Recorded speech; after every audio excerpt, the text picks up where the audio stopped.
It was one of Stalin's favorite performances, and he was always the star. Every few weeks, the great dictator of the Soviet Union would invite Moscow's finest writers, composers, and professors to his private residence in Kuntsevo. The invitations came sealed, hand-delivered by uniformed guards. No one ever refused. The guests arrived trembling, even though the evening was supposedly about culture. They brought with them bottles of Georgian wine, signed copies of their novels, new musical compositions, offerings for the Tsar of ideas. Inside, the atmosphere was almost warm. Stalin would greet each guest personally, smiling, shaking hands, his famous mustache twitching with apparent amusement. "Comrade," he'd say to a poet, "your last verse about the motherland. I read it twice, even made my cook cry." Everyone laughed, relieved. He was charming, jovial, and yet the laughter always sounded slightly off, too high, too quick, too desperate. They dined on caviar, lamb, and endless vodka. They debated the future of Soviet art, the power of literature, the role of the artist in a socialist world. Stalin listened, nodding thoughtfully, sometimes even joining in.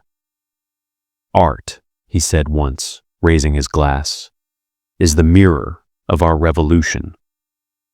"But be careful what the mirror reflects," everyone cheered. But behind those words, there was something else, something colder. Because for Stalin, these evenings weren't just social gatherings. They were tests. Each guest's tone, every pause, every joke, was quietly recorded in his mind. He wanted to see who flattered him too eagerly, who hesitated before laughing, who dared disagree. And when the laughter ended and the guests finally stumbled home, Stalin would remain behind, his smile fading slowly, his eyes turning distant. On his desk upstairs, under the soft glow of a single lamp, waited a stack of letters and reports, each one written by or about the very people who had just toasted his genius. And soon he would pick up his pencil. When the last guest had gone and the laughter dissolved into the night, Stalin climbed the narrow stairs to his study. The sound of his boots on the polished wood was the only thing alive in the house. On his desk lay a neat stack of papers, letters, reports, poems, even private notes between comrades. They came from everywhere: the Writers' Union, the Academy of Sciences, the party. Each was stamped for the General Secretary's review. He sat down slowly, poured a small glass of tea, and began to read. At first, the letters seemed harmless. A novelist asking for more paper, a theater director begging for funding, a historian requesting permission to publish an essay on Lenin's youth. But Stalin read them differently. To him, every phrase was a confession. Every compliment was a test of loyalty. Every criticism, even the smallest, was a spark that might one day burn into rebellion. He reached for a pencil. It was ordinary, yellow, sharpened, unassuming. But in his hands, it was the most dangerous weapon in the Soviet Union. He made small, precise marks in the margins. A question mark beside a sentence that sounded too clever. A single line under a phrase that praised freedom of thought. And sometimes a single word written quietly in the corner. Check. That word was enough to change a life. It meant the NKVD would open a file. They would listen, follow, question, until the truth, or something like it, emerged. Sometimes Stalin would pause, lean back, and chuckle softly to himself. He could still hear the voice of the man who had written the letter, laughing earlier at his table, raising a toast to Comrade Stalin, the protector of art. He smiled now, not from amusement, but from satisfaction. Because while they debated culture downstairs, he had already begun rewriting the script of their lives upstairs. And when Stalin rewrote something, there were no edits, no second drafts, only endings. The next morning, snow drifted gently over Moscow. But in Stalin's study, it was still the same endless night. He hadn't slept. He never did after these evenings. His desk was littered with papers, drafts of speeches, letters from party officials, and at the very top, a long, handwritten note from one of his most loyal guests, the poet, Sergey Orlov. Sergey had been at the dinner the night before, sitting just 2 seats away, his cheeks flushed with wine and admiration. He had toasted Stalin's genius, quoted Lenin, even recited a few lines of his own poem about the sun that guides the workers. Stalin had smiled, and that smile had convinced Sergey he was safe. But the letter on the desk told a different story. It was a request, polite, cautious, for permission to publish a poem that celebrated the human spirit of Soviet progress. One line caught Stalin's eye. Even the leader must answer to the conscience of the people. He stared at it for a long moment. Then, slowly, he picked up his pencil. He didn't cross it out. He didn't tear the letter. He simply underlined that sentence once and wrote a single word in the margin. Dangerous. That was all it took. By afternoon, the letter was in the hands of the NKVD. By nightfall, Sergey Orlov's apartment was searched. By morning, he was gone. The newspapers never mentioned him again. His books disappeared from libraries, his name from the writers' union lists. When someone asked Stalin days later about Sergey, he shrugged. "Ah, yes, the poet," he said. "A shame, such misplaced inspiration." And that was that.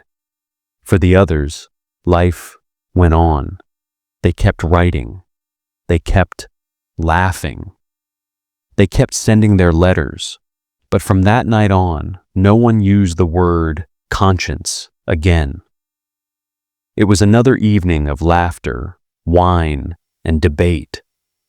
The chandeliers sparkled over the long table, crystal glasses reflecting candlelight like tiny stars. Among the guests was a young poet named Mikhail Ivanov, eager to impress. He had prepared lines, practiced smiles, and memorized anecdotes about Stalin's revolutionary cunning. As he spoke, his voice full of admiration, Stalin listened. He nodded, stroked his mustache, and laughed occasionally, softly, almost indulgently. "Comrade Stalin," Mikhail said, leaning forward, "your insight into human nature surpasses all reason. Truly, history will remember you as—" Stalin's eyes narrowed ever so slightly. The words stopped. The room's hum seemed to die. The slightest pause, and Mikhail realized too late that he had crossed an invisible line. Stalin leaned back, his gaze steady and unblinking. "History," he said slowly, "remembers what we allow it to remember. And it forgets what it must." The room shivered, though no one moved. Later that night, Mikhail returned to his small apartment, trembling. He found a note slipped under his door, unsigned, yet unmistakable. Too much praise is betrayal. Think carefully next time. By dawn, the NKVD had appeared. A search, a confession, a warning, perhaps even more. Mikhail would survive, technically, but he would never write freely again. From that night forward, he learned the cruelest lesson of all. In Stalin's world, even devotion could be dangerous. Even flattery could be rewritten as treason.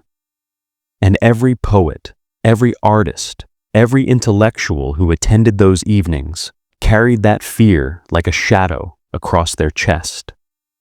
A reminder that the laughter at the table was never truly theirs. Weeks later, another gathering of writers and intellectuals took place.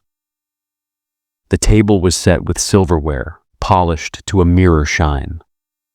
Glasses sparkled, and the scent of roast and caviar filled the air. Stalin arrived late, as always, smiling faintly, his eyes scanning the room like a predator. The guests straightened immediately, even those who had been here countless times before. "Comrades," he said, raising his glass, "tonight we celebrate culture, creativity, and loyalty." Laughter followed, polite and measured. No one dared speak too freely. The ghost of the vanished poet and the silenced aide lingered in every corner of the room. As the dinner progressed, Stalin listened quietly. He nodded, occasionally smiling, occasionally making small remarks, carefully. But his pencil was never far from the stack of letters on his desk upstairs. He had already read their submissions, their pleas, their praises. Every word would be scrutinized. Every line held a potential trap. When the toast came to an end, the guests raised their glasses with trembling hands. "To culture," Stalin said softly, "and to those who understand it." The meaning was clear. Understanding culture wasn't just about words, ideas, or art. It was about knowing where the line was drawn and never crossing it. By morning, some of the letters had disappeared. Some names would be whispered about in the corridors, never spoken aloud. Some people would quietly vanish, leaving empty chairs and haunted colleagues behind. And Stalin? He sat in his study, alone, smiling faintly to himself. Not with joy, not with cruelty, but with control. For in his world, laughter could coexist with terror, conversation with calculation, and culture with death. And that, he thought, was true power.